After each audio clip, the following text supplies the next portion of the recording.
I'd like to start with what we call pretty much the roadmap to success. And the roadmap to success basically has to do with how you are able to move through your life with very basic chunks of information.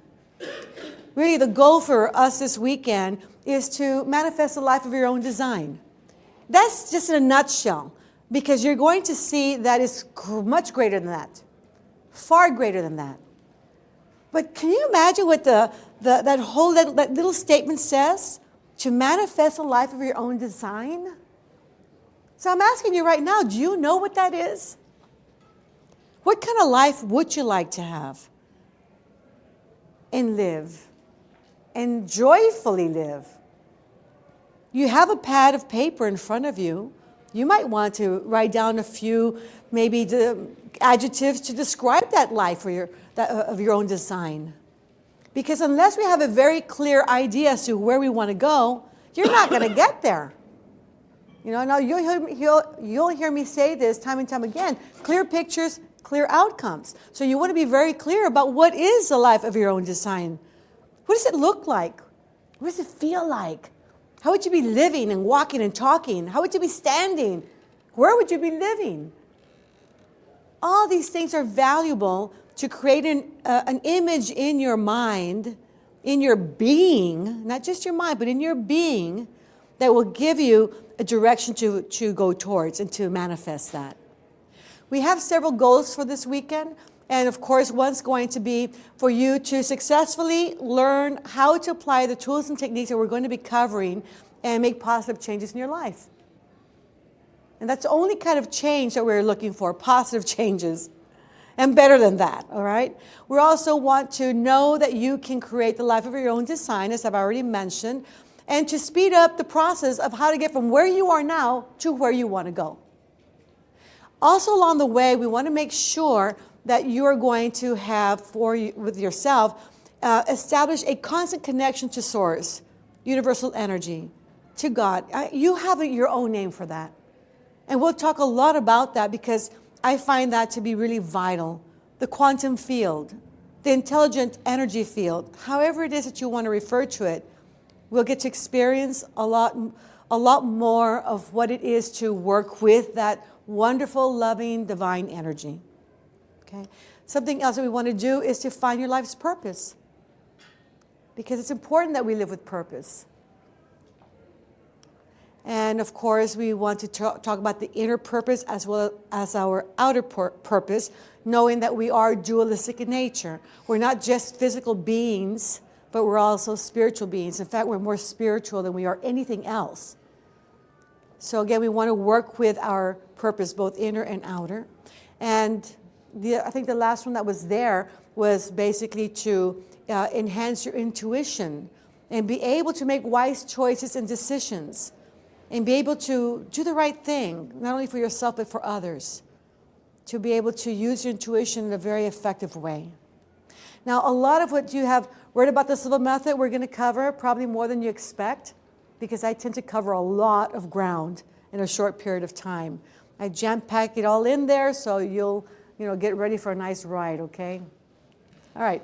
So again, back to the 4 areas of success. One of the areas that we're looking for, and this is a concept that came together by some of our instructors who have been long-standing instructors, as not quite as long-standing as Nelda, but pretty long-standing. Alicia and Janie from Oklahoma. Alicia Curtis and Janie Dolachek were very instrumental in putting this roadmap together, as were, I understand, Tony Estrada and Joe McGillicuddy from, I guess, the Arizona area. So anyways, this roadmap to success is a very easy way to keep a check and balance. And you're going to have several check and balances throughout the courseware. So one of them is this one. If you do everything in the roadmap to success, you're going to get a better or create a better life for yourself, without a doubt. Okay? So this is just one of several I will offer you. 1 is to manage stress effectively. 2 is to think of what you want and only that. 3 is going to be to go beyond your limiting beliefs. And the 4th one is to use more of your brain and mind. Let's start with the first one, managing stress effectively. Now, we want to manage stress effectively, and I think sometimes people say, oh, I know about stress management. That's, something we do all the time. I meditate, I relax, I take it easy. I know about stress management. And I'm thinking, okay, but maybe I can give you a different twist to it. Maybe a different insight, a different depth to this whole idea of managing stress. All right? When we talk about stress, we're talking about a positive stress and a negative stress. Let me see how that looks there. This may or may not come out exactly how I want it to because it's shifted a little bit. But when we talk about stress, we have a positive type stress that happens to be what we call or refer to as eustress. And then and that's the kind of stress that motivates you and gets you excited. That really, really it's one of those that energizes you to get to your outcome. And that's not the kind of stress we're even talking about. I'm not even going to put a lot of time or energy into that one.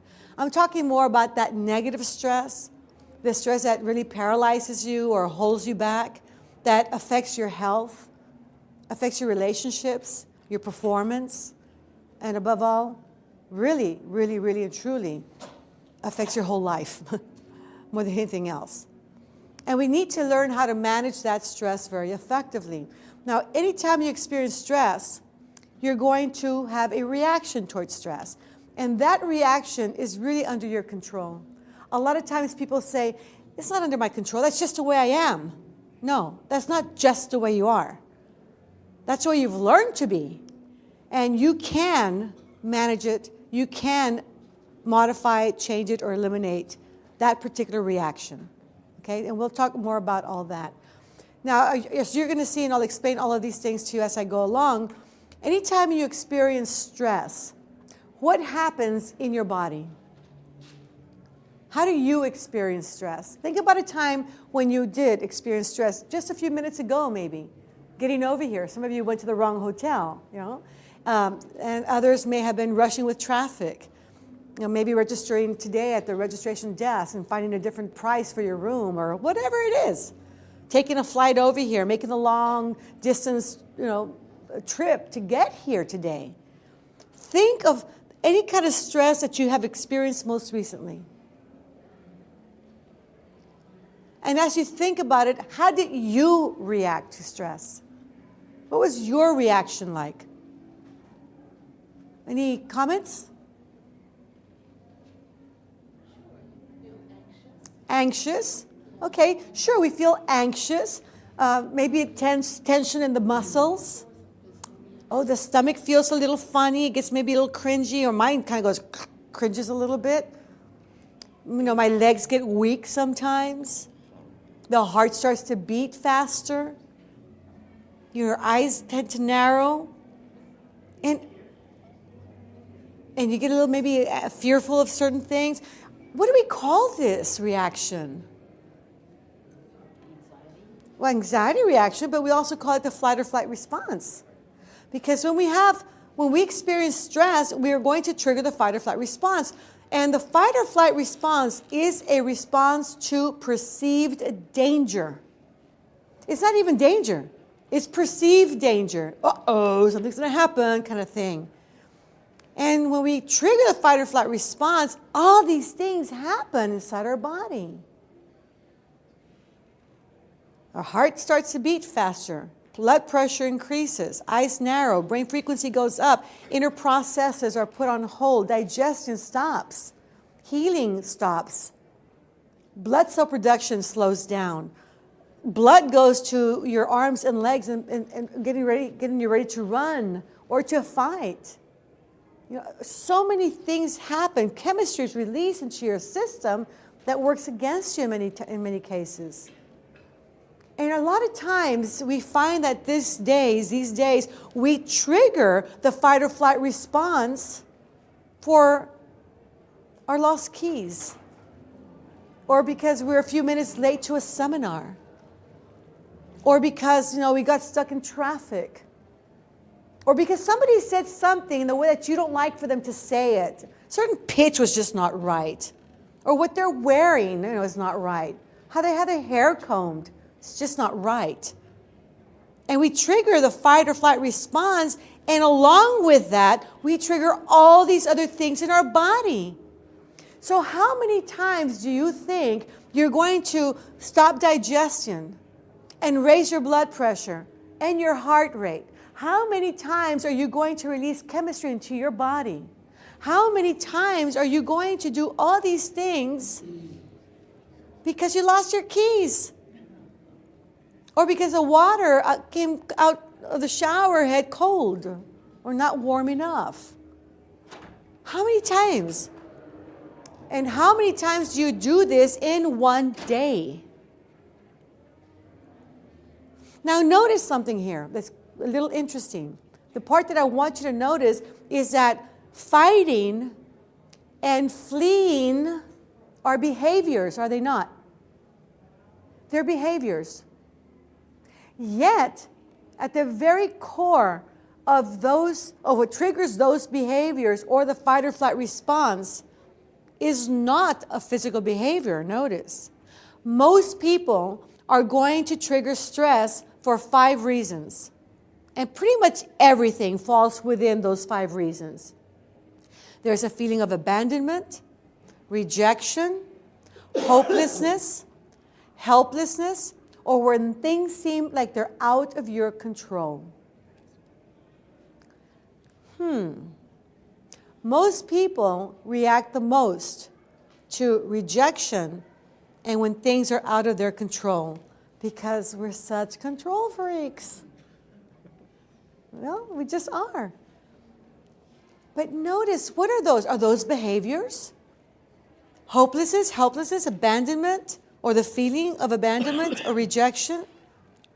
No, I just said it right there. They're not behaviors. What are they? They're feelings, emotions.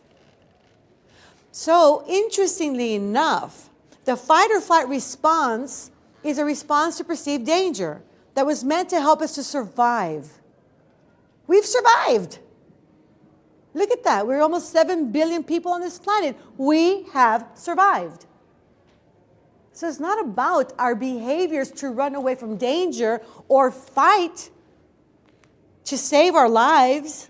It's no longer about that, is it? The fight or flight response has also evolved through time. And now what triggers stress are emotions, not behaviors.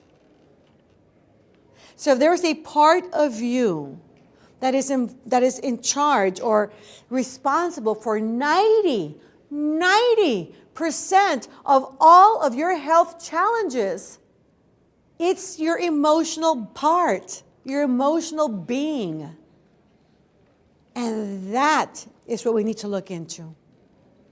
You have health challenges that you want to overcome, improve, then it's the emotional you that is going to be most responsible for your health challenges. Scientists and doctors say 90% of all health challenges are caused by stress. And stress is triggered by emotional factors. And if you notice, we no longer run or fight. Now instead of running, we're afraid. I'm afraid that. I'm afraid, so I better go away. It's almost like running away. Fear. And instead of fighting, I am so angry.